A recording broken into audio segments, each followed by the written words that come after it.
Toto je, priatelia, nielen satelitný komunikátor, ale ďaleko viac. Predstavujem vám Garmin InReach Mini 2. Ale je to aj zariadenie, vďaka ktorému sa viete navigovať, či si nahráte dopredu trasy, alebo máte nahranú trasu, ktorú ste práve teraz prešli. Dojdete do bodu, že už neviete pokračovať ďalej a potrebujete sa vrátiť naspäť. Dáte funkciu Trackback, veľmi šikovná vec, ktorá vás vynaviguje presne na bod, odkiaľ ste začali zaznamenávanie svojej aktuálnej trasy. Môžete z neho poslať správy, či už na telefón v vopred pripravených kontaktoch, alebo správy aj na e-mail.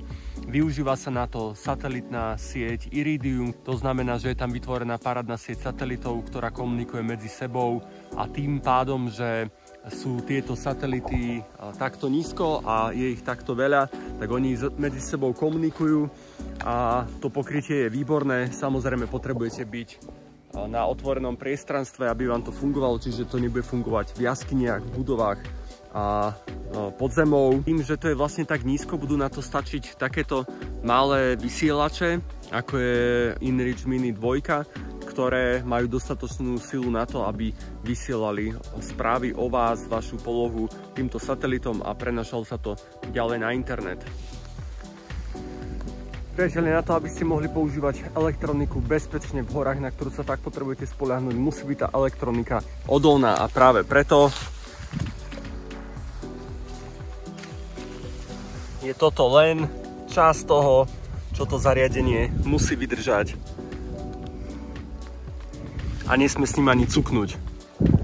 Pretože od toho závisí náš život a naša bezpečnosť. Vidíte, že zariadenie funguje aj vo vode. Je to vďaka certifikátu IPX7, čo je, dávam to do popisu v texte.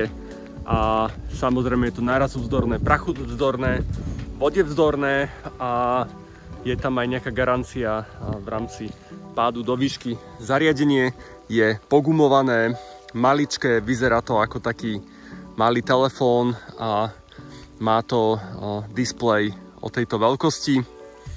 Zozadu máte na imbusovú skrutku prichytené očko na karabínu, ktorú si potom viete cvaknúť o ruksak, keď potrebujete. Na tomto zrovna nemám očka, ale ukážem vám to vo fotke alebo v prestrihu na inom batohu.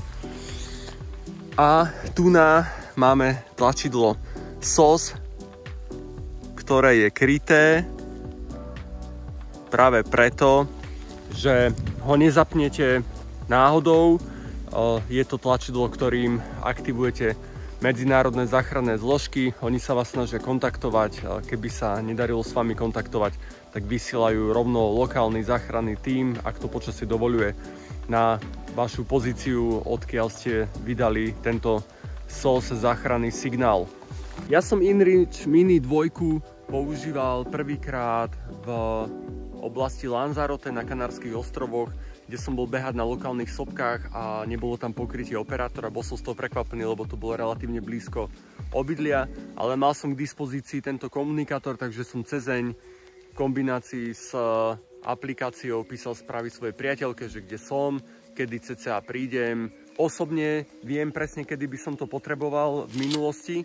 Bolo to, keď sme boli na Mont Blancu, pokazilo sa počasie. Využil by som hneď túto funkciu, že dal by som trackback, aby sme vedeli sa vrátiť. My sme mali hmlu, niečas začalo snežiť, fúkať a vôbec sme nevedeli, kde sme boli, pretože hore sme stúpali po tme a tú oblasť sme vôbec nepoznali. A okrem toho nám vyfúkalo stopy.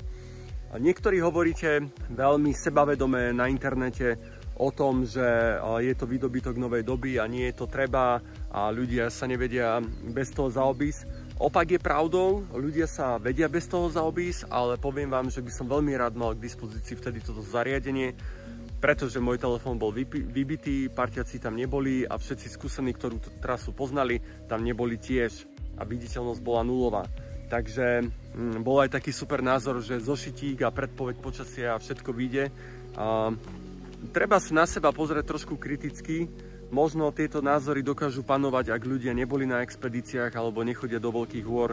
Takže to, že si viete vyžiadať predpoveď počasia, je veľmi praktická vec a aj keď možno, že nie je najpresnejšia, určite nám pomôže mať k dispozícii čo najviacej informácií k tomu, aby sme mohli ísť na výlet.